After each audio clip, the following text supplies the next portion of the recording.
좋은 저녁입니다. 우리 오늘 주제와 관련된 성경 구절을 먼저 읽고 오늘 종말론 마지막 교리 마지막 주제를 함께 나누겠습니다. 함께 읽을 말씀은 좀 긴 본문인데요. 마태복음 24장 3절부터 14절까지 말씀입니다. 마태복음 24장 3절로 14절까지 말씀 우리 함께 읽겠습니다. 시작. 예수께서 감람산 위에 앉으셨을 때에 제자들이 조용히 와서 이르되 우리에게 이르소서 어느 때에 이런 일이 있겠사오며 또 주의 임하심과 세상 끝에는 무슨 징조가 있사오리이까? 예수께서 대답하여 이르시되 너희가 사람의 미혹을 받지 않도록 주의하라. 많은 사람이 내 이름으로 와서 이르되 나는 그리스도라 하여 많은 사람을 미혹하리라. 난리 소문을 듣겠으나 너희는 삼가 두려워하지 말라. 이런 일이 있어야 하되 아직 끝은 아니니라. 민족이 민족을, 나라가 나라를 대적하여 일어나겠고 곳곳에 기근과 지진이 있으리니 이 모든 것은 재난의 시작이니라. 그때 사람들이 너희를 환난에 넘겨주겠으며 너희를 죽이리니 너희가 내 이름 때문에 모든 민족에게 미움을 받으리라. 그때 많은 사람이 실족하게 되어 서로 잡아주고 서로 미워하겠으며 거짓 선지자가 많이 일어나 많은 사람을 미혹하겠으며 불법이 성함으로 많은 사람의 사랑이 식어지리라. 그러나 끝까지 견디는 자는 구원을 얻으리라. 이 천국 복음이 모든 민족에게 증언되기 위하여 온 세상에 전파되리니 그제야 끝이 오리라. 아멘. 오늘 우리가 읽은 이 마태복음 24장 말씀은 소위 예수님의 종말 설교라고 하는 부제목을 갖고 있는 본문입니다. 우리가 읽었던 이 14절 끝에 보면 그제야 끝이 오리라. 그러니까 이 세상의 끝에 대한 예수님의 가르침이에요. 읽었던 3절에 보니까 예수님께서 감람산 위에 계실 때에 제 3년의 공생애를 거의 마칠 때쯤이에요. 제자들이 조용히 와서 말했다. 우리에게 알려주십시오. 어느 때에 이러한 징조들이 있겠사오며 주님의 임하심, 그러니까 재림하심, 예수님께서 순환받으시고 다시 오신다라고 하는 말씀을 하셨거든요. 그러니까 주님께서 다시 오심과 세상의 끝에는 무슨 징조가 있사오겠나이까. 그러니까 제자들이 물은 거예요. 마지막 날 무슨 일이 있겠냐고. 그래서 그것에 대한 예수님의 비유적인 설교가 방금 읽었던 본문입니다. 이제 2년간의 우리 TMC 양육과정, 특별히 2년차 주제인 더 진리, 그 가운데서도 7번째 교리인 종말론을 다룰 때가 되었습니다. 마지막 주제라고 하니까 여러분들 복습 삼아 한번 기억해 보시죠. 더 진리는 성경 교리를 큰 허리축으로 하고 그 중간중간에 성경 언어, 성경 역사, 성경 언어, 성경 지리 등등 우리가 성경을 읽기에 도움을 주는 이 배경 지식, 성경에 관련된 여러 가지 우리가 신학 과목을 나눴는데요. 허리축이 되는 이 성경 교리에 7과목이 있다고 말씀드렸습니다. 기억나십니까? 제일 먼저가 서론이라고 불러요. 그것은 성경론입니다. 하나님께서 우리에게 주신 이 계시, 하나님을 아는 지식, 먼저 벌써 올 초 1월 달에 했던 내용인데요. 하나님을 아는 지식은 계시에 의할 수밖에 없다. 이것이 성경 교리의 첫 서문을 여는 서론입니다. 그리고 두 번째 주제가 신론이죠. 하나님에 대하여. 우리의 변함없으신 하나님은 어떤 분이신가? 하나님에 대하여 우리가 상고한 이후에는 그럼 나는 사람이 무엇이건데 시편 8편의 말씀처럼 인간은 도대체 어떻게 창조되었으며 어떻게 타락했고 그래서 우리의 절망은 무엇인가 라고 하는 인간론이 세 번째 주제입니다.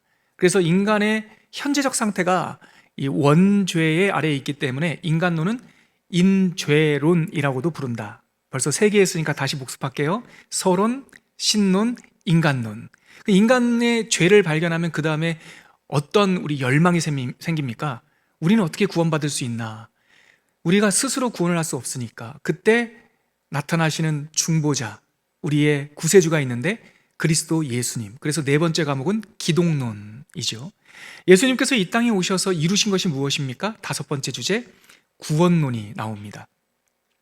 예수님께서 이루신 그 구원, 십자가 구원을 우리에게 어떻게 적용할 것인가라고 하는 그 주제가 구원론인데, 그 구원을 우리에게 적용해 주시는 분이 계시니 제3위 하나님 성령 파라클레이토스, 우리에게 오셔서 우리가 앞에 안에 둘레에 위에 아래에 계시는 그 성령님이 구원을 적용하시는 분이니까 이 구원론은 다른 말로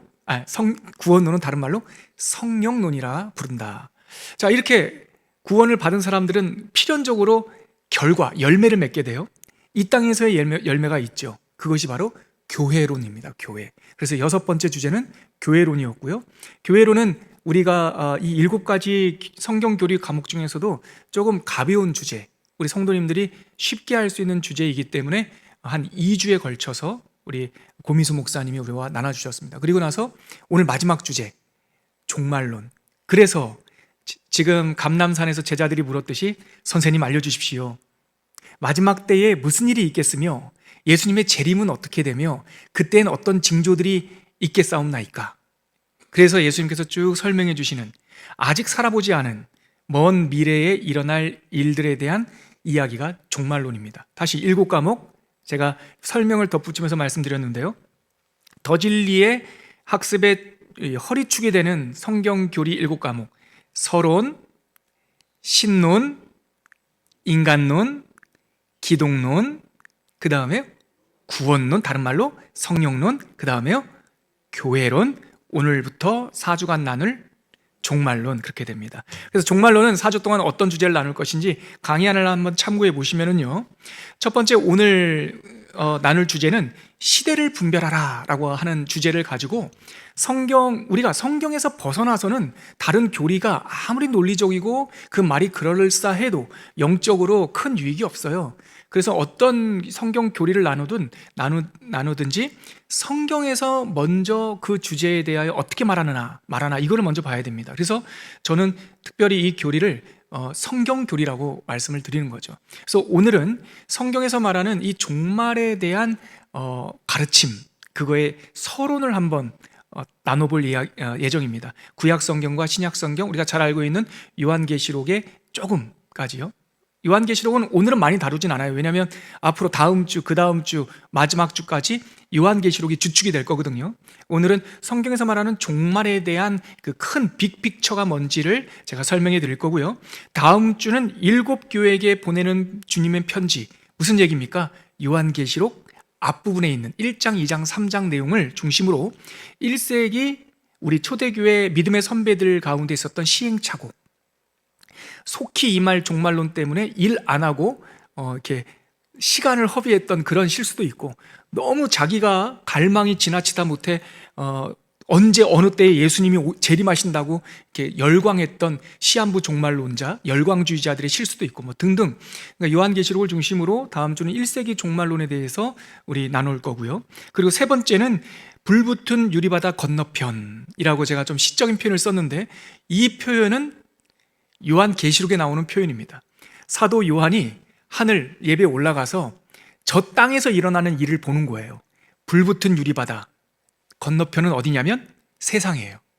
그래서 마지막 때에 세상에서 어떤 징조들이 일어날 것인지에 대한 이야기를 요한계시록을 중심으로 세 번째 주에 나눌 겁니다. 우리가 알고 있는 7개의 인, 7개의 나팔, 7개의 대접, 그리고 회상하듯이 옛날에 천상계와 지상계에서 옛뱀이 타락하고 하여 하나님의 백성들을 회방했던 그런 이야기들이 요한계시록에 나와 있는데, 크게는 7개라고 비유되어 있는 7개의 인을 떼실 때에, 7개의 나팔이 불릴 때에, 7개의 대접이 부어질 때 이 땅이 어떠한 하나님의 진노 아래 놓이게 되는지에 대해서 세 번째 주에 불붙은 유리바다 건너편이라는 주제로 나눌 거고요.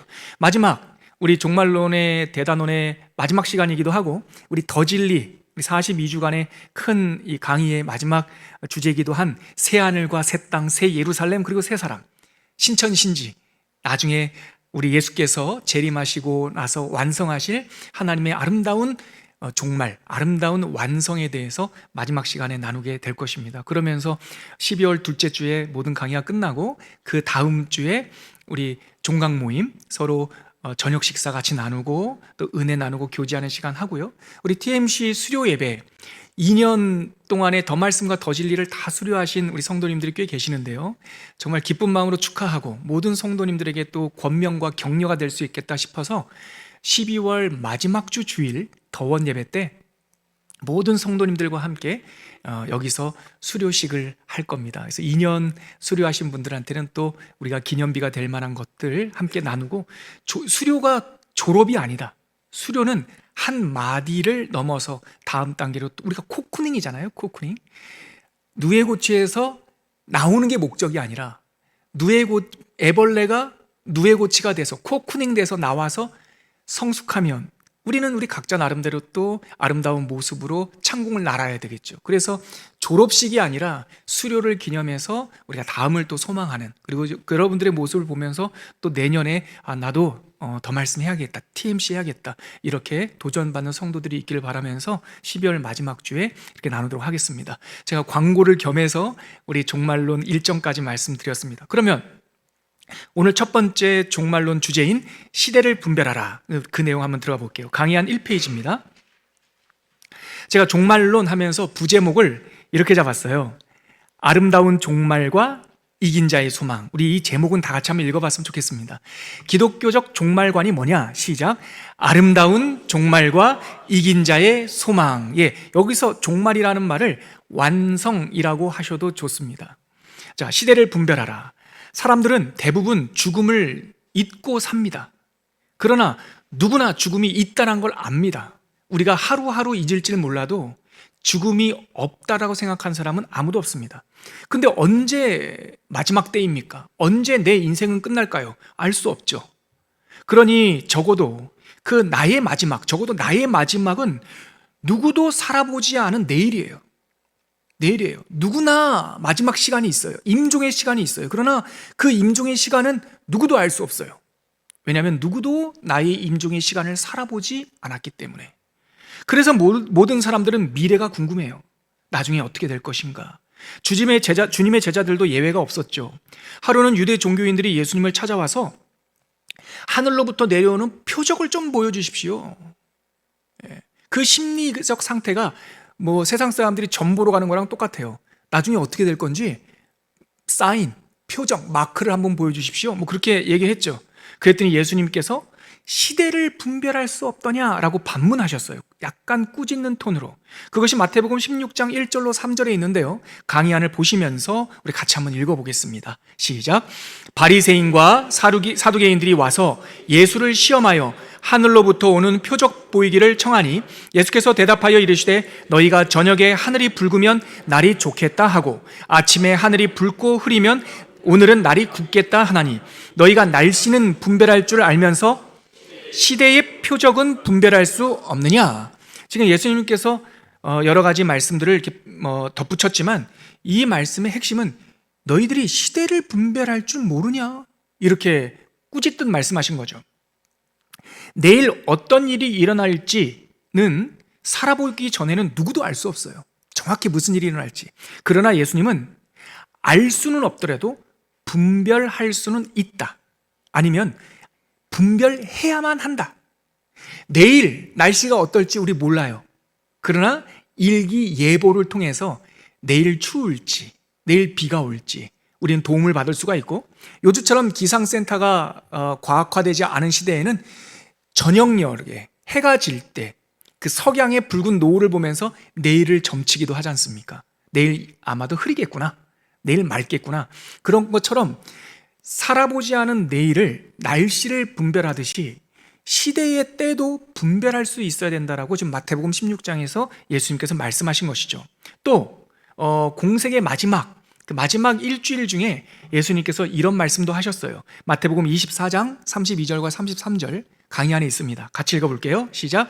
무화과 나무의 비유를 배우라. 그 가지가 연하여지고 잎사귀를 내면 여름이 가까운 줄을 아나니 이와 같이 너희도 이 모든 일을 보거든 인자가 가까이 곧 문 앞에 이른 줄 알라. 우리나라는 무화과랑 조금 이 기후랑 계절이 안 맞아서 피부에 와닿지 않는데, 우리 한국 사람이 이해할 만한 말씀으로 제가 바꾸어서 말씀드린다면, 여러분들은 목련이 피고 벚꽃이 필 때 봄이 온 줄 아시지 않습니까? 계절을 분별하듯이 이러한 내가 지금 방금 예수님께서 말씀하신 거예요. 방금 내가 말한 이런 일들이 일어날 때 곧 그날 마지막 날이 가까이 온 줄, 즉 인자가 문 앞에, 즉 무슨 말입니까? 내가 재림하는 때가 가까운 줄 너희는 알라, 이렇게 말씀하시죠. 이것도 분별하라는 말씀 아닙니까? 여러분, 지금 살펴본 마태복음 16장과 24장 이외에도 성경 곳곳에는 마지막 일들에 대한 암시와 비유가 여럿 있습니다. 여기서 저 한번 보십시오, 여러분. 아니, 예수님 몇 년, 몇 월, 며칠이라고 그냥 콕 집어 주시지 왜 비유로 말씀하십니까? 여러분, 생각해 보세요. 지금 우리는 달력을 다 갖고 있고, 지금도 11월 말쯤 되니까 2025년 달력 사은품으로 받고 샘플로 받는 분들 계시지만 2000년 전에 누가 달력을 갖고 있었습니까?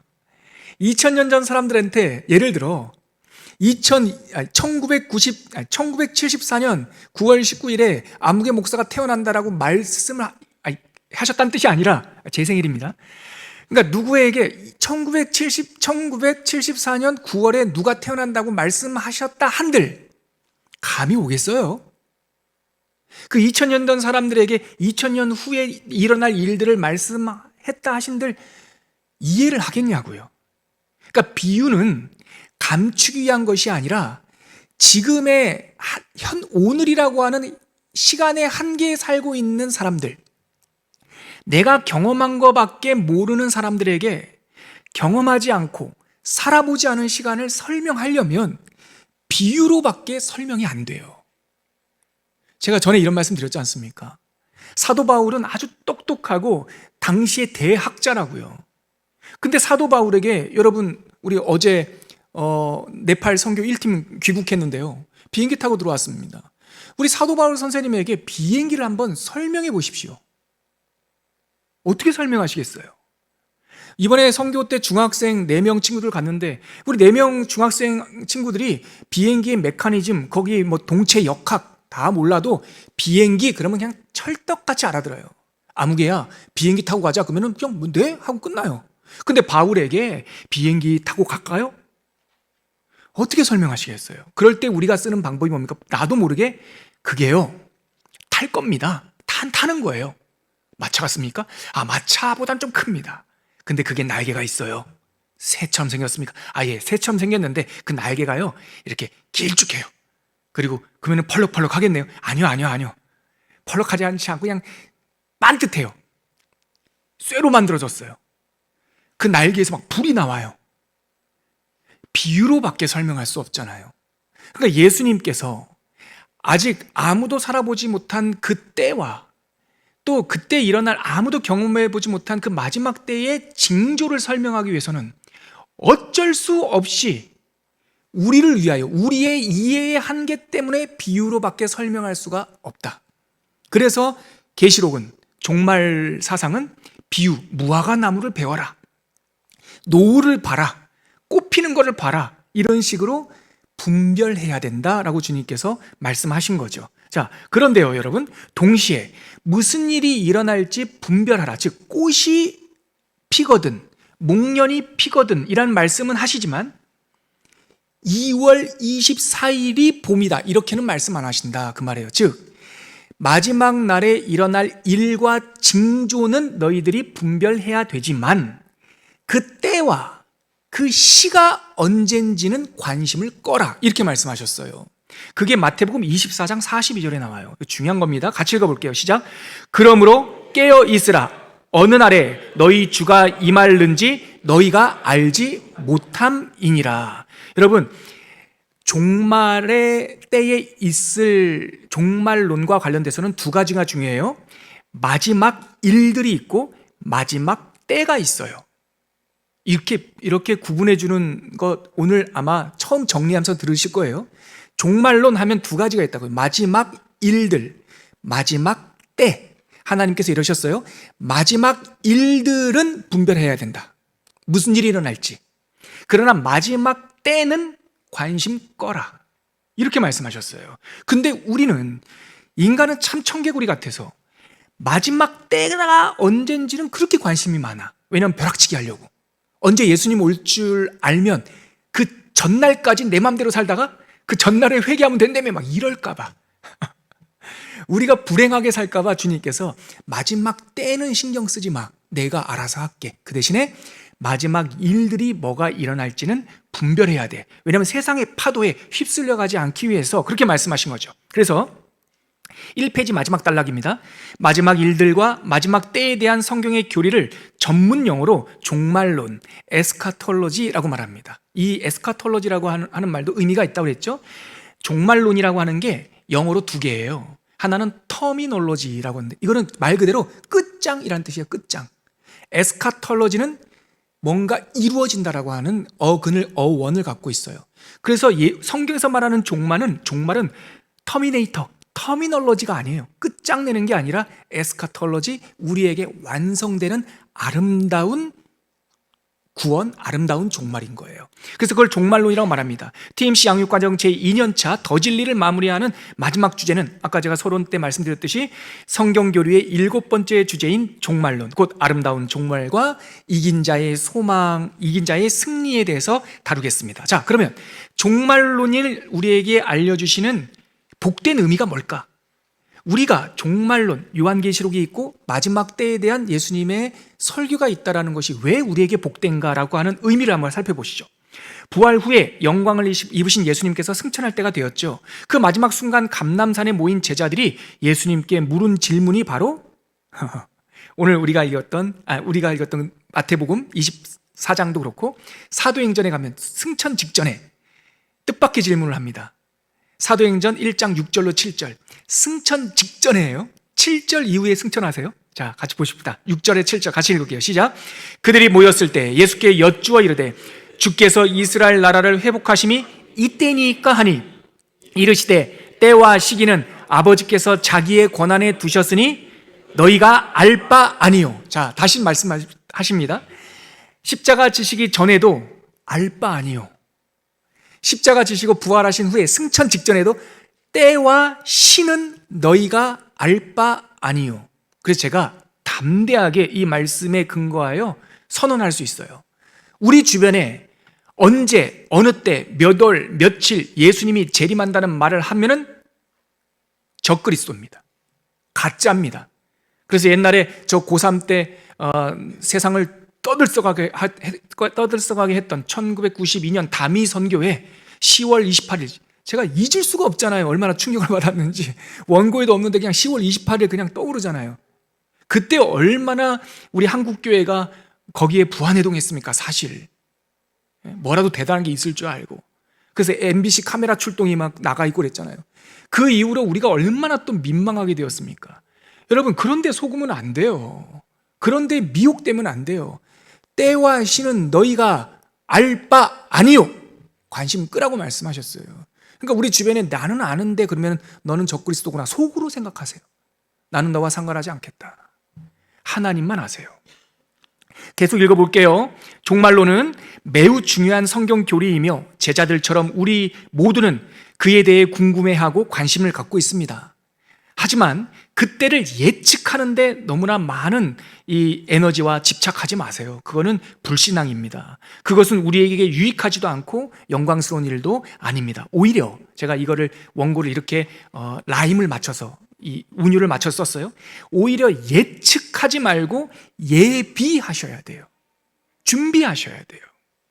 마치 오늘이 내 마지막 날인 것처럼, 지금 이 일이 내 마지막 사명인 것처럼 항상 깨어있으라라고 하는 것이, 깨어있는 신앙이 종말론적 신앙이고, 내가 오늘 내 인생에 하나님의 사명의 마지막 순간인 것처럼 하는 거예요. 예배 드릴 때도 마찬가지고.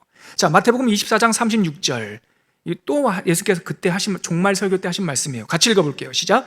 그러나 그 날과 그때는 아무도 모르나니 하늘의 천사들도 아들도 모르고 오직 아버지만 아시느니라. 지금 세 번째 성경 구절 제가 인용합니다. 더 강조됐어요. 예수님께서 당신도 모르시기로 작정하셨대요.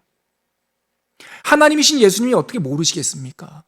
어떻게 아버지께서 아들에게 알리지 않으시고 하실 일이 있겠습니까? 그러나 주님께서는 우리의 유익을 위해서 나도 모르기로 작정했다라는 거예요. 누구만 아셔요? 하늘 아버지만 아신다는 거예요. 여러분, 예수님보다 앞서 나갈 수 있는 성도는 없습니다. 예수님도 모른다고 하셨는데 감히 누가 나는 아는데 라고 하는 불신앙적 망언을 할 수가 있겠습니까? 그러나 모르게 하신 것은 누구를 위한 것이다? 우리를 위하신 것이다. 우리가 방임하지 않고 항상 깨어있게 하기 위한 하나님의 선악과 같은 하나님을 기억하는 장치이다.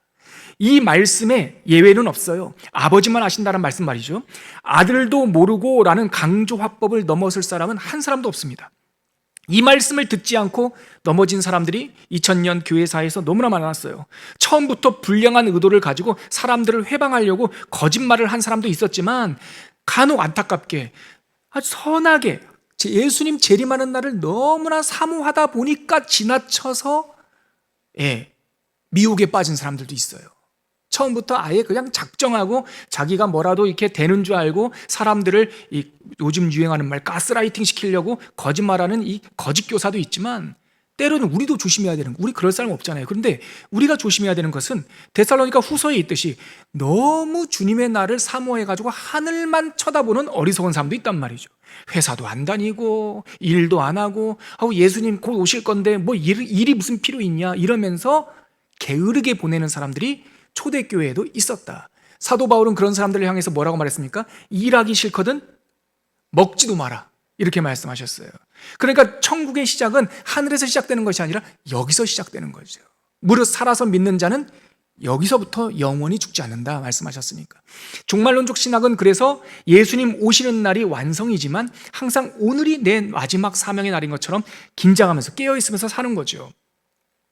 그 다음에 주의해야 되죠. 성경에서 말하는 종말론은 그때에 관심을 두는 것이 아니라 그 일, 그 징조, 그 시대를 분별하는 일이 종말론의 핵심이다. 아시겠죠? 그 때에 대해서는 관심을 끄고 그때의 그 일에 대해서는 분별할 수 있어야 된다. 성경이 우리에게 종말론을 가르친다는 것은 참 복된 일입니다. 성도들에게. 왜 그렇습니까?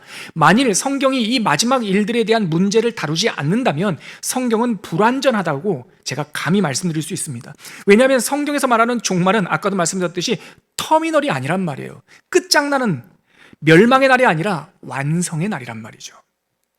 그렇기 때문에 성경이 진리를 말한다면 마지막 완성의 말씀을 우리에게 들려주셔야 되죠. 그래서 종말론이 있다라고 하는 것은 성도들에게 복된 일이다라고 우리는 알 수 있습니다. 그날에 이르면 우리는 희미했던 것을 얼굴과 얼굴을 마주 대하여 분명히 알게 될 것이며, 고린도전서 13장 12절, 지금은 거울로 보는 것 같이 우리가 희미하나 그때는 얼굴과 얼굴을 마주하여 볼 것이며, 지금은 우리가 부분적으로 아나 그때는 모든 것을 알게 될 것이다. 그러니까 종말론은 우리의 지혜와 지경이 확 넓혀지는 예수님의 완성의 날이죠. 또 곡하는 것이나 눈물과 애통이 사라질 것입니다. 계시록 21장 4절, 모든 눈물과 모든 애통하는 것과 모든 아픔과 병든 것, 사망도 없고 라고 말씀하셨던 것처럼 결국 모든 것이 새롭게 되어 완성되는 것이 그 마지막 날이기 때문에 우리에게 종말론이 있다라고 하는 것, 그것은 참된 복된 날이고 기쁜 날입니다. 자, 요한계시록 21장 4절에서 5절 우리 같이 한번 읽어보겠습니다. 시작. 모든 눈물을 그 눈에서 닦아주시니 다시는 사망이 없고 애통하는 것이나 곡하는 것이나 아픈 것이 다시 있지 아니하리니 처음 것들이 다 지나갔음이러라. 보좌에 앉으신 이가 이르시되 보라 내가 만물을 새롭게 하노라 하시고, 또 이르시되 이 말은 신실하고 참되니 기록하라 하시고, 예수님이 재림하시고 난 다음에 펼쳐질 새하늘과 새 땅, 새하늘이 하늘에서 내려오고 새 땅이 내려오면서 새 예루살렘과 내 백성이 되게 하는 하나님의 새 백성들의 화답과 혼인잔치, 그 이후에 주신 말씀이 바로 방금 우리가 읽었던 눈물도 없고 사망도 없고 곡하는 것이나 애통하는 것이나 아픈 것이 없으니 이전 것은 다 지나갔으니 보좌에 앉으신 이가 말씀하시되 보라 내가 만물을 새롭게 하노라. 이것이 우리의 그 마지막 완성의 날이죠. 마지막이 없는, 제가 이것도 문장을 조금 이렇게 운율을 맞춰서 썼어요. 마지막이 없는 시작은 허상입니다. 마지막이 모든 것의 소멸이라면 허무입니다. 마지막을 모르는 인생은 허상이에요. 그리고 그걸 마지막 얘기하라니까 마지막이 뭐 있어? 다 죽으면 끝이지. 그러니까 허무한 거예요. 성경은 그렇게 말씀하지 않아요. 인간은 완성의 때를 바라보며 영원을 사모하며 창조되었고 우리의 마지막은 다 끝나는 것이 아니라 완성되는 아름다운 날이에요. 성경은 우리에게 짧고 단호하게 말합니다. 마지막이 있다. 그리고 그 마지막은 아름다운 완성이다. 오늘이라는 시간을 사는 한계 내에서는 아직 경험하지 않은 그 일들과 때를 우리가 다 이해할 수는 없어요. 우리가 완벽하게 종말론을 이해할 수 있다고 말하면 사실 교만이에요. 열어놔야 돼요. 열어놔야 됩니다. 그래서 부득이 비유와 상징을 사용할 수밖에 없어요. 하지만 포기하지 않고 우리와 대화하시는 하나님은 비유를 통해, 상징을 통해 부단히 한 번도 보지 못한, 아까 제가 비유했듯이 사도 바울은 비행기를 한 번도 보지 못했지만 예수님께서 사도 바울에게 그의 영혼과 그의 복음을 위해서 꼭 비행기를 설명해야만 하셨다면 예수님께서는 포기하지 않고 바울아, 그것이 말이다 하면서 바울이 아는 모든 언어와 지식과 경험을 갖고 와서 비유해서 끝까지 포기하지 않고 설명하실 거예요. 저는 그런 하나님이 너무 좋아요. 우리가 똑똑해서 이해하는 것이 아니라 끝까지 설명해 주신다. 그래서 제가 이렇게 적었어요. 포기하지 않고 우리와 대화하시는 하나님은 우리 이해의 완전성과 별개로, 즉 우리가 완전히 이해하냐 못하냐와 상관없이 마지막에 이루실 아름다운 완성 이야기에 대해 성경 곳곳에서 말씀하고 있습니다. 이 대목에서 한번 보시겠습니까? 저는요, 하나님의 계시된 말씀이 살아있고 날선 검이어서, 모든 성경은 살아있고 날선 검이어서 우리의 영과 혼과 골수와 생각과 마음의 생각을 찔러 쪼개기까지 한다라고 하는 그 히브리서 말씀을 100% 믿습니다. 완고하게 믿습니다. 그래서 저는 성경 공부보다 더 중요한 것이 just reading, 그냥 성경을 읽어야 된다라고 여러분들에게 권서인처럼 계속 제 목회의 사명으로 여기고 있습니다. 그러다 보면 많은 사람들이 와서 저희 그래요. 목사님, 읽어도 뭔 말인지 모르겠던데요? 제가 그분들의 하소연을 정말 이해합니다. 저도 성경 조금 알아듣기 시작한 게 몇 년 걸렸거든요. 처음에는 어려워요. 그런데 왜 읽으십시오 합니까? 성령께서 일하실 겁니다. 말씀이 일하실 겁니다. 우리의 이해의 완전성과 상관없이 말씀을 읽는 겁니다. 처음에는 무슨 말인지 모르지만 읽다 보면 사람이 변화됩니다. 읽다 보면 알게 됩니다. 내가 똑똑해서가 아니라 성령께서 알게 하십니다. 깨닫게 하십니다. 그래서 빼쭉빼쭉했던 사람이 말씀 읽다가 둥글둥글해지고, 시비 걸기 좋아하던 사람이 말씀 읽다 보면은 시비가 그냥 이해가 되는 걸 어떡하죠? 그 방법밖에 없어요. 우리를 포기하지 아니하시는 하나님과의 대화, 우리 이해의 완전성과 상관없이 주님은 우리를 포기하지 않고 끝까지 대화를 시도하시며 우리에게 충분한 은혜로 말씀하신다. 요한계시록이나 종말론을 읽을 때도 이 소망을 가지고 읽으셔야 돼요. 처음에는 이거 뭔 말이야 하지만 사모하고 읽다 보면 확신컨대 보일 겁니다. 느껴질 겁니다. 얄팍한 이단들이 미혹하지 않는 하나님의 견고한 신앙과 비전이 보일 거라고 저는 확신합니다. 그러면 개인적 종말과 우주적 종말이라고 하는 단락을 한번 가보시죠. 종말은 크게 두 가지 성격이 있습니다. 개인적 종말이 있고요, 역사적 전우주적 종말이 있습니다. 자, 다가올 마지막 순간을 생각하다 보면 개인적 종말과 역사의 종말이 있음을 추론할 수 있습니다. 개인적 관점의 종말론이란 무엇이냐? 죽음입니다. 모든 사람은 자기만의 시간이 있지요. 모세가 말했듯이 시편 90편에서 모세가 말했듯이 90편, 10편, 70편이던가요? 갑자기 생각이 안 나네요. 모세의 시편에서 말했듯이 사람이 70이요? 강건하면 80이라고 했던가? 80이요? 강건하면 90이라고 했습니까? 70이요? 예, 권사님 맞죠? 70이요? 강건하면 80. 이게 사람에게, 목사가 이렇게 성경 구절 잘 못 외우니까 막 위로가 되시죠? 저도 다 몰라요. 예. 하지만 그 문맥은 이런 거예요. 사람이 다 시간이 있다. 아무리 강건하다 하더라도 80, 요즘에는 의학적인 도움, 하나님의 은혜가 있어서 100세 시대가 열렸지만 어찌됐든 사람들에게는 자기의 시간이 있잖아요. 누구나 그 시간이 닿으면 삶의 끝을 맞이할 수밖에 없죠. 그런데 성경이 이 땅의 시간이 끝날 때, 성경은 이 땅의 시간이 끝날 때 영원한 시간이 열린다고 가르치고 있습니다. 이 땅의 시간이 끝나는 것을 개인적 종말이라고 말할 수 있고, 우리가 흔히 쓰는 말로는 죽음입니다. 죽음도 종말론의 하나입니다. 죽음은 육체와 영혼이 분리되는 것이죠. 육체는 잠시 흙으로 돌아가고요, 영혼은 본래 주신 분에게로 갑니다. 이것이 영생입니다. 그런데 자신의 근원을 거절한 사람, 이 땅에서 그 근원을 등지고 스스로 자기 길을 간 사람들은 전혀 다른 곳에 가게 될 것입니다. 성경은 이것을 영벌이라고 말합니다. 죽으면 끝이 아니에요. 예수 믿는 사람들만 영생을 갖고 예수 안 믿는 사람들은 그냥 죽으면 끝 아니에요. 끝나지 않아요. 영벌로 가요. 근데 저한테 영벌이 뭐냐고 물으신다면 저는 말씀 못 드립니다. 제 세계를 넘어서는 거예요.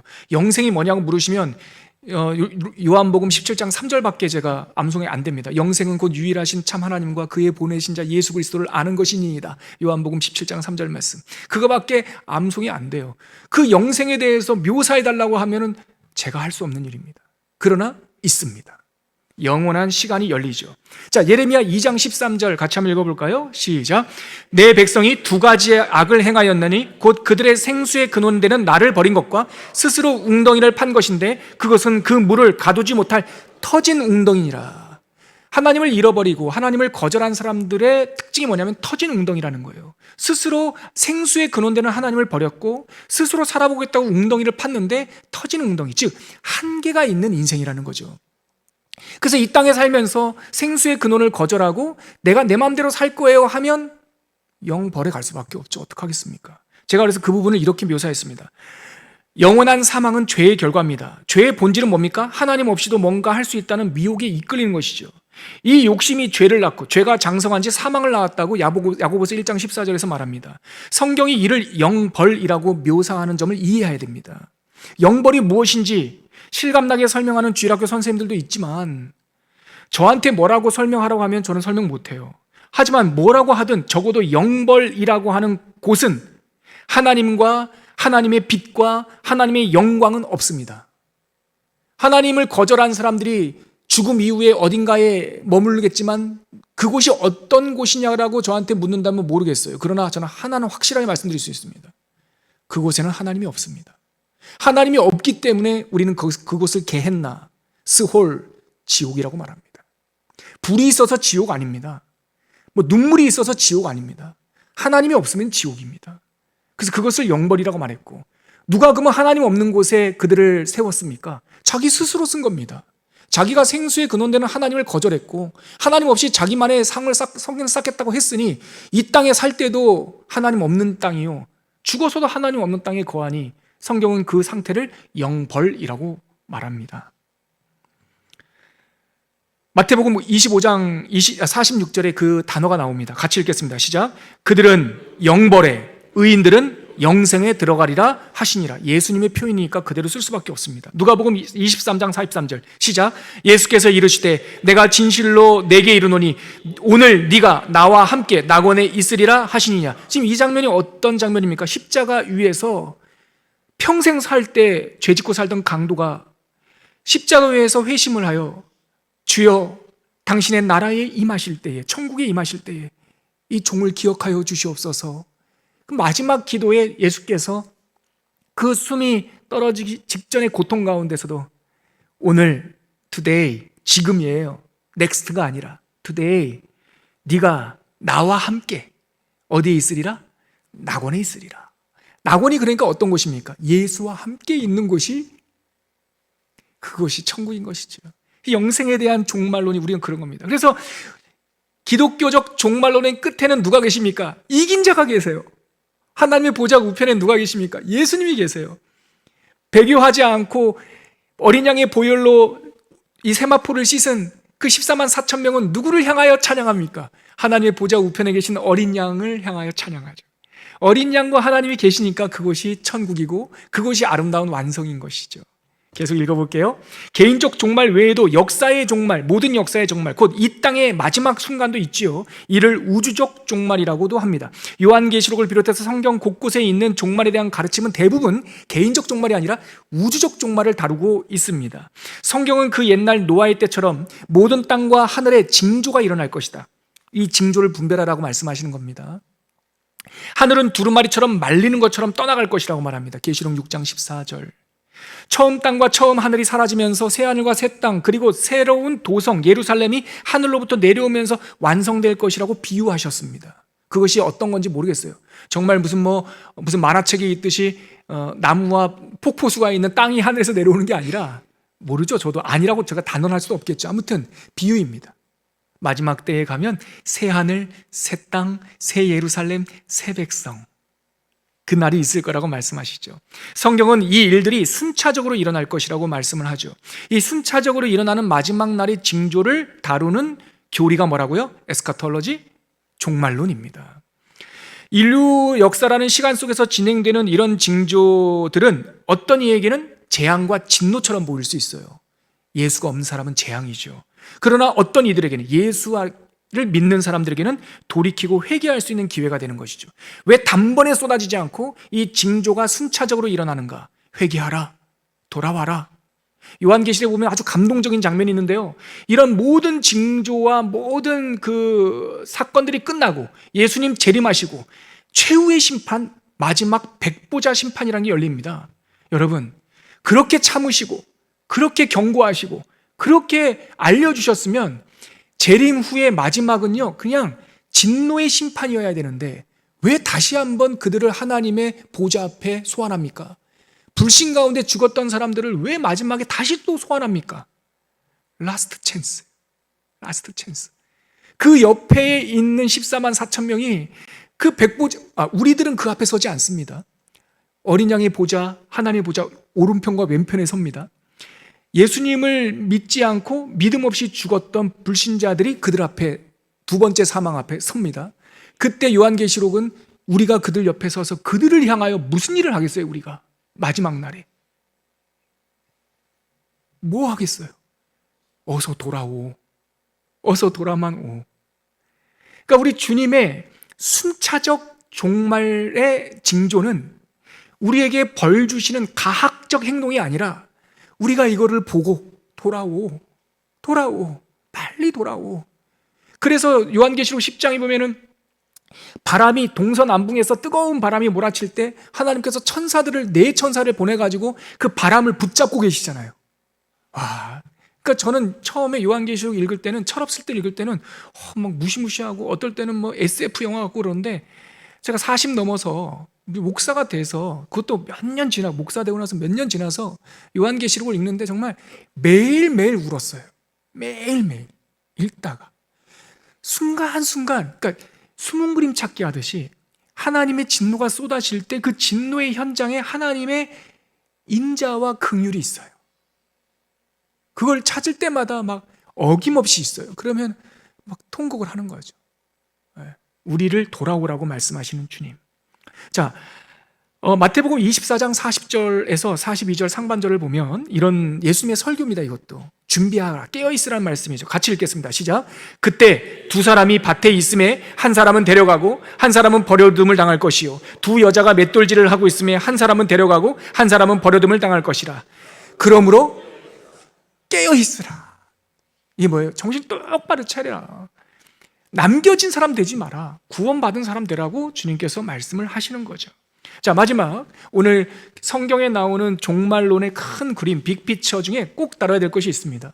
왜냐하면 앞으로 우리가 다음 주부터 요한계시록을 다룰 건데, 이것은 예수님 승천 이후에 주신 말씀이 아니라 구약서부터 전개되는 대계획, 하나님의 큰 말세에 대한, 많은 사람들이 돌아오게 하기 위한 하나님의 계획이라는 것을 다니엘서를 통해서 알 수 있어요. 그래서 다니엘서와 시대의 나팔소리라고 하는 제목으로, 하나님의 나팔소리, 나팔소리가 두 가지예요.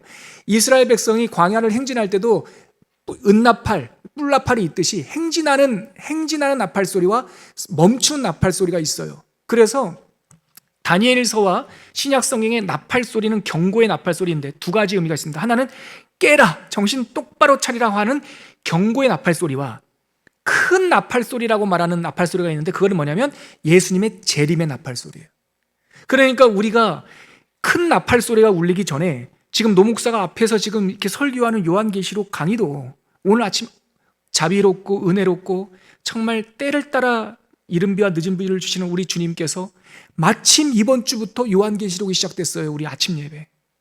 이 노목사의 이 강의가 부족하고, 그래서 이 짧은 시간에 다 할 수 없는 걸 다 아셔서, 이거 제 개인적인 그냥 적용입니다. 해석이 아니에요. 우리를 사랑하시고 긍휼히 여겨주셔서 아침 예배 때 요한계시록이 또 열려요. 그러니까 여러분 이거 공부하시면서 아침 예배 들으세요. 아침 예배 나오세요. 기도하세요. 그러면은 동시에 풀려요. 큰 그림은 더 진리에서, 세미한 말씀들은 아침 예배를 통해서. 네, 나팔소리 한번 보시죠. 성경에서 종말론을 다루는 대표적인 책은 요한계시록입니다. 하지만 앞에서 여러 구절들을 인용했듯이 마태복음, 데살로니가 전서 있듯이 성경 곳곳에서 마지막 때와 그 일들에 대한 암시와 경고가 다양하게 있어요. 그중 대표적인 본문을 구약 성경에서 찾자면 다니엘서입니다. 다니엘서 중에서도 특별히 다니엘서 9장 24절에서 27절입니다. 이 다니엘서는 구약의 묵시록이라고 하는 별명이 있을 정도로 마지막 때의 징조에 대한 묵시가 풍성하게, 물론 비유와 상징으로 담겨 있습니다. 특히 다니엘 개인 전기가 끝나는 개인 전기가 1장부터 6장까지거든요. 그리고 7장서부터 마지막 12장까지는 계시록이에요. 묵시록, 미래에 대한 묵시록. 놀랍게도 이 묵시 중에 대부분은 다니엘이 살았던 그 바벨론 시대와 바벨론 이후에 우리가 성경 역사 통해서 배웠죠. 4대 제국 중간시대, 바벨론, 페르시아, 헬라, 로마, 이 4대 제국 시대의 대부분이 다 성취가 돼요. 그래서 다니엘이 이 예언을 받을 때는 어떻게 일어날지 모르는 미래적 징조였지만 2024년을 사는 우리는 이것이 미래적 징조가 아니라 이루어진 역사예요. 그래서 다니엘서를 읽다 보면 이루어진 것이 태반이에요. 헬라 제국의 현저한 뿔 알렉산더가 서쪽에서 나와서 동쪽으로 뻗어나가서 많은 사람들을 밟을 것이요, 그 현저한 뿔이 꺾어지면 내 작은 뿔이 디오도코이, 내 황제 시대가 열릴 것이며, 남방 왕이 있고 북방 왕이 있는데 걔네들이 싸워서 예루살렘을 황폐하게 만들 것이며, 안티오쿠스 에피파네스 4세의 이야기, 그런 것들이 다니엘서에 예언되어 있는데 그것이 지금의 관점에서 보면 다 성취가 됐어요. 그러니까 우리가 다니엘서를 보면서 두 가지 은혜를 받아요. 우리를 향해 계획을 가지고 계신 하나님을 찬양합니다. 그 계획을 어김없이 이루신 하나님을 찬양합니다. 그 이루신 약속을 우리가 볼 때 그 다니엘서 끝자락, 즉 신약시대, 오늘 그 얘기 말씀드리려고 해요. 다니엘서의 대부분은 응답이 되었지만 그 대부분 응답된 것 중에 아직 우리가 살고 있는 마지막 끝자락, 끝날에 대한 것은 아직 이루어지지 않았어요. 예수님의 재림입니다. 그래서 앞에서 이루어진 대부분의 역사를 바라보면서 이 끝날은 누구도 아직 살아보지 않았지만 온다 안 온다? 온다. 이루어집니까? 안 이루어집니까? 이루어집니다. 그것을 우리가 바랄 수 있게 되는 것이죠. 그래서 요한계시록은 대부분 끝날에 대한 이야기니까 막연하지만 다니엘서부터 쭉 읽어가면 된다. 계획하신 하나님, 이루신 하나님, 또한 이루실 하나님을 바라보게 하는 것이 다니엘서죠. 그 중에 대표적인 것이 다니엘 9장이에요. 그 다니엘서 9장은 마지막 때 나팔소리와 같은 경고를 주죠. 시간이 많이 돼서 마태복음과 데살로니가 전서는 조금 건너뛰고요. 마지막 때의 징조를 담고 있는 다니엘서 본문을 더 좁게 발췌하자면 제가 방금 말씀드렸듯이 다니엘서 9장 24절부터 27절까지입니다. 여러분들 성경을 한번 찾아보시겠습니까? 다니엘서 9장 24절. 자막 한번 보여주셔서 감사합니다. 다니엘서 9장 24절 자막을 보면서 한번 같이 읽죠. 시작. 네 백성과 내 거룩한 성을 위하여 이른 이래를 기한으로 정하였나니 허물이 그치며 죄가 끝나며 죄악이 용서되며 영원한 의가 드러나며 환상과 예언이 응하며 또 지극히 거룩한 이가 기름 부음을 받으리라. 자, 보십시오. 이 백성들과 이 땅의 백성들과 이 땅의 성, 이 땅의 교회 혹은 이 땅의 교회, 그러니까 공동체들을 위하여 77, 이른 이래를 기한, 여기서 기한이라고 했죠. 영어 성경에 보면 divide, 나눔, 마디라고도 번역되어 있어요. 하나님께서 77, 이른 70번의 7이라고 하는 마디를 정하셨다. 이것을 통해서 우리는 뭘 알게 됩니까? 하나님이 계획이 있으시구나. 이 70이라고 하는 시간적 상징, 70일이라고 하는 시간적 상징 속에서 무슨 일들이 이루어집니까? 허물이 끝납니다. 죄가 사하여집니다. 죄악이 용서됩니다. 영원한 의가 드러납니다. 환상과 예언이 응답될 것입니다. 또 지극히 거룩하니 기름 부음을 받으실 겁니다. 즉 다니엘이 이 예언을 받을 때 앞으로 인류의 역사를 77, 71회로 나누어서 말해주마.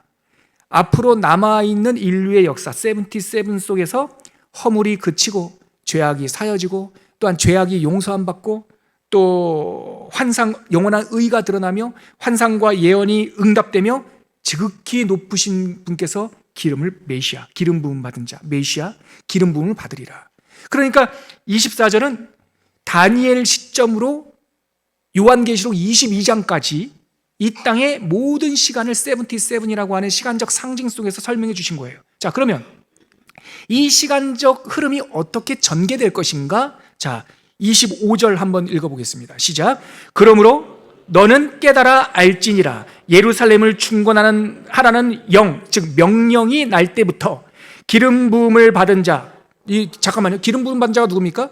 메시아예요. 메시아. 우리 성경에 거기다 각주가 1번 달려있죠. 밑에 파란 각주를 보면 메시아라고 되어 있어요. 기름 부음 받은 자란 말 뜻이 메시아가 곧 왕이 일어날 때까지 7일의 엔드 62일에가 지날 것이며 그 곤란한 기간에 성이 중건되어 광장과 거리가 세워질 것이며, 여기 한번 보시죠. 이게 중요합니다.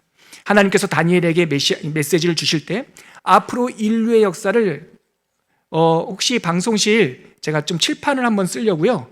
칠판을 한번 보여주시겠어요? 제가 여기다가 메모를 한번 해볼게요. 네, 감사합니다. 보세요. 앞으로 어떻게 될 건지 때를 분별하기 위해서 다니엘에게 하나님께서 이거부터 써야 돼. 한글로 써야 되겠죠?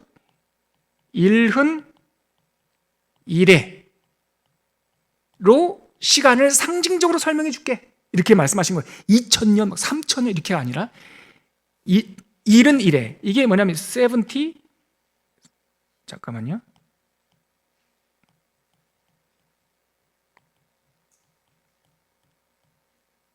이게 77이에요. 일흔 이래라는 게 이게 70 곱하기 7이에요.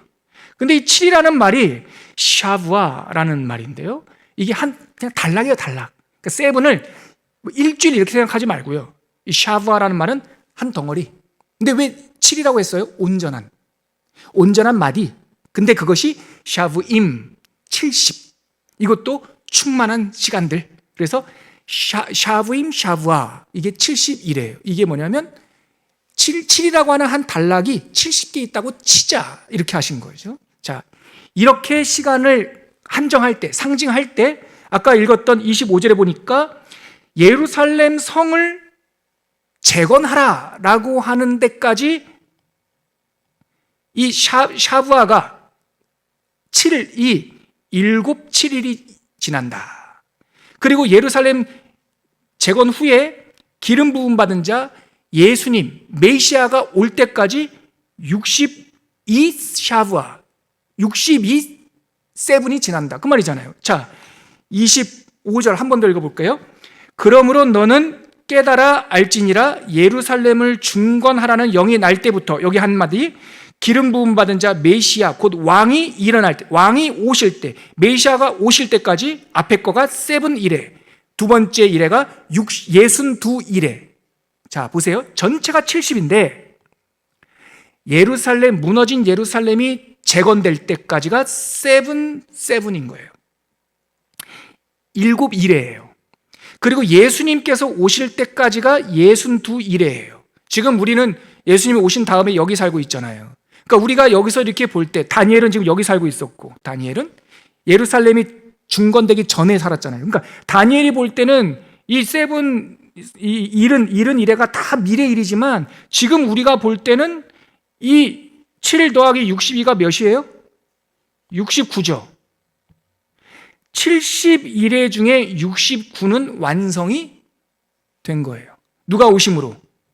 예수 그리스도께서 오실 때까지 69일회가 끝난 겁니다. 그럼 그 다음 절 한번 보시죠. 다니엘 26절 같이 읽겠습니다. 시작.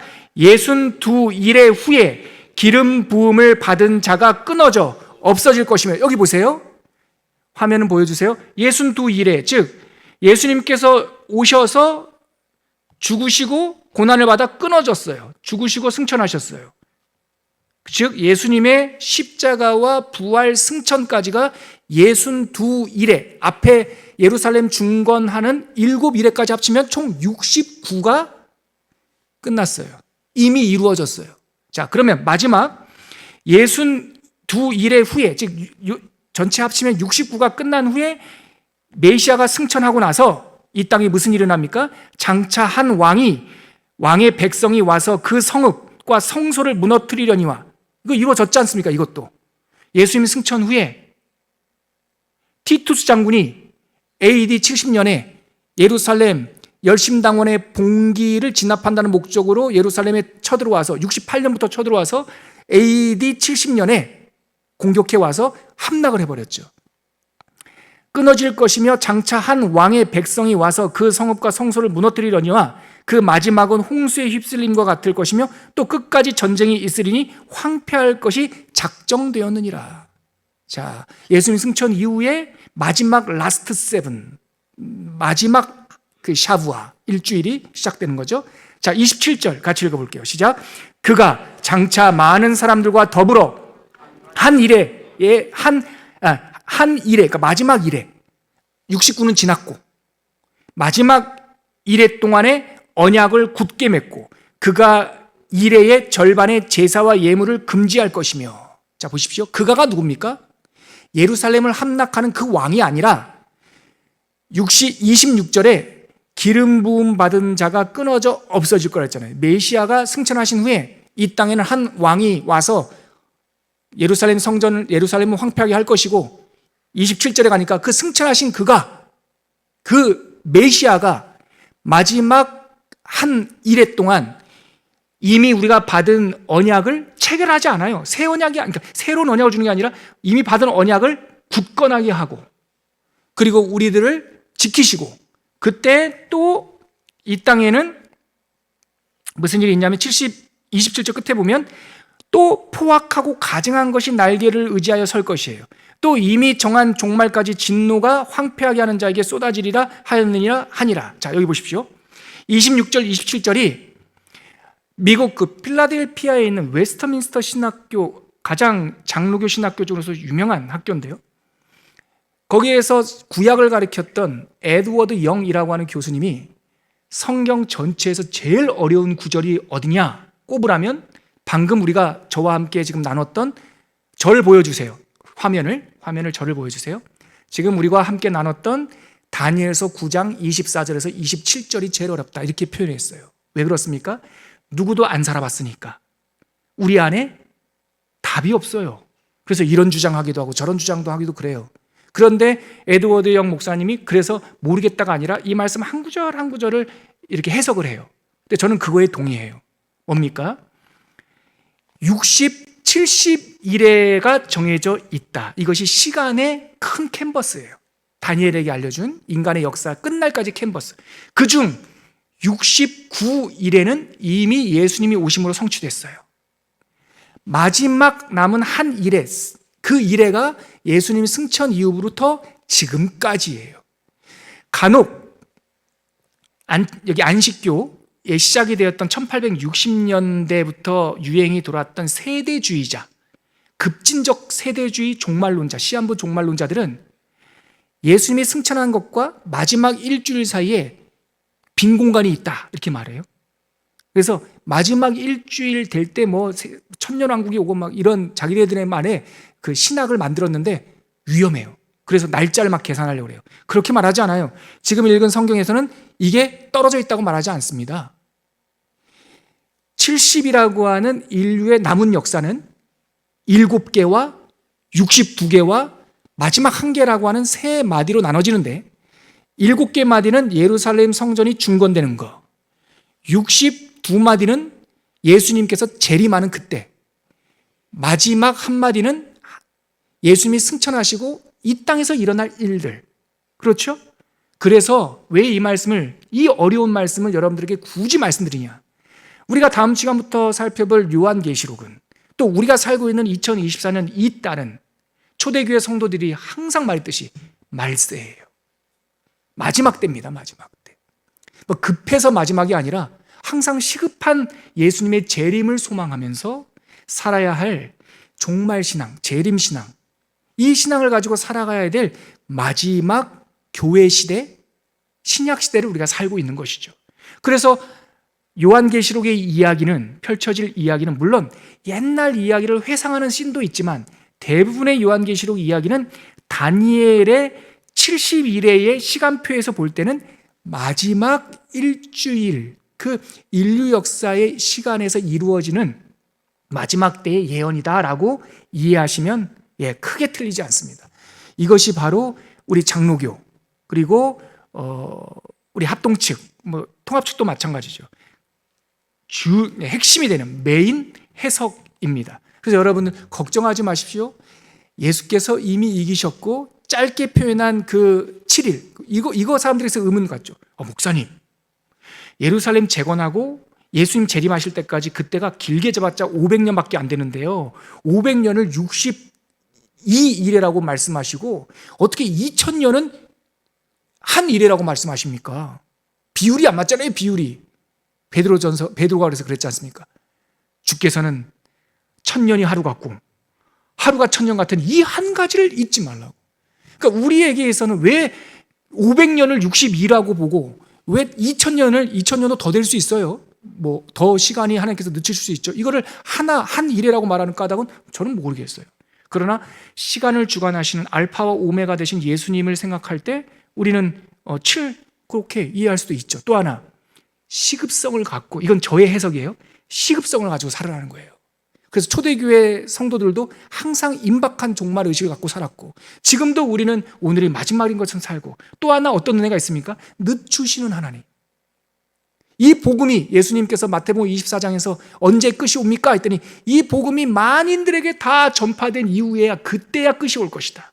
그러니까 많은 사람들이 구원받기 위해서 늦추시고 기다리시는 하나님에 대한 것이 하나의 일에 시급한 시간관념을 가지고 우리가 2000년을 그 속에서 살고 있다, 이렇게 보시면 크게 어긋나지 않습니다.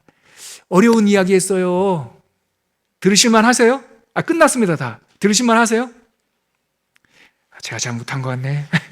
근데 제가 낙심하지 않는 것은 더 이상 못해요. 제가 이거에 대해서 이렇게 저는 이상 못해요.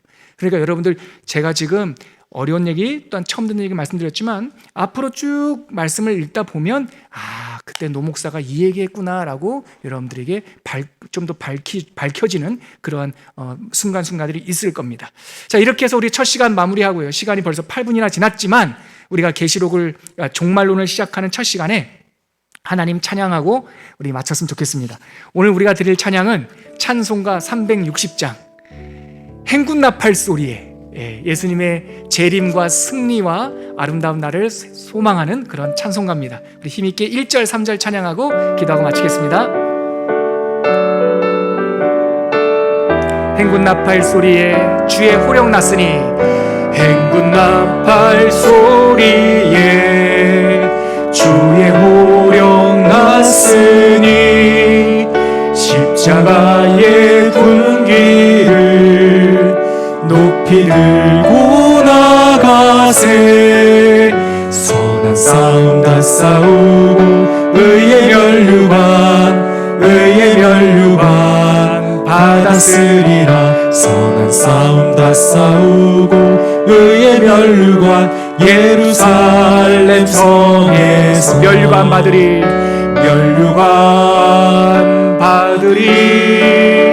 저 요단강 건너 우리 싸움 마치는 날 의의 멸류관 예루살렘 달려갈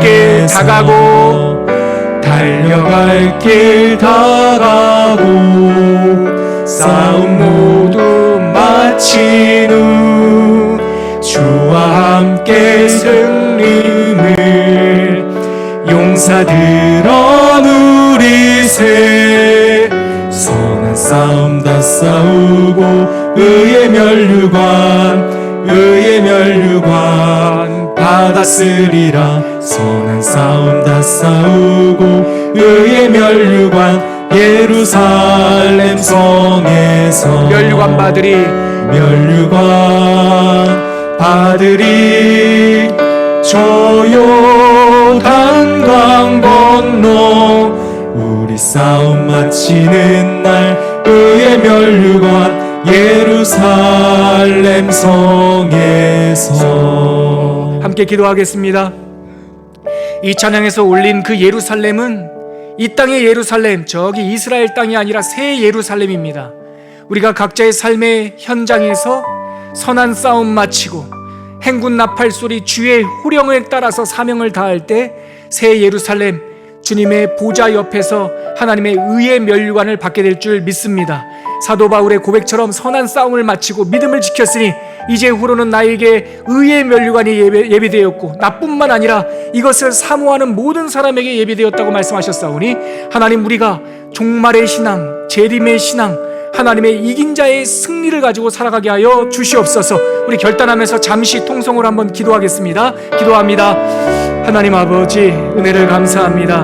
하나님의 아름다운 종말과 이긴 자의 소망을 다루는 우리 종말론을 시작합니다. 하나님 아버지, 이것이 결코 무서운 이야기가 아니고 하나님 어두운 이야기가 아니고 우리에게 빛과 소망을 주는 하나님의 거룩한 구원 계획임을 알게 하여 주시옵시고, 우리가 앞으로 이 종말론을 상고할 때에 하나님의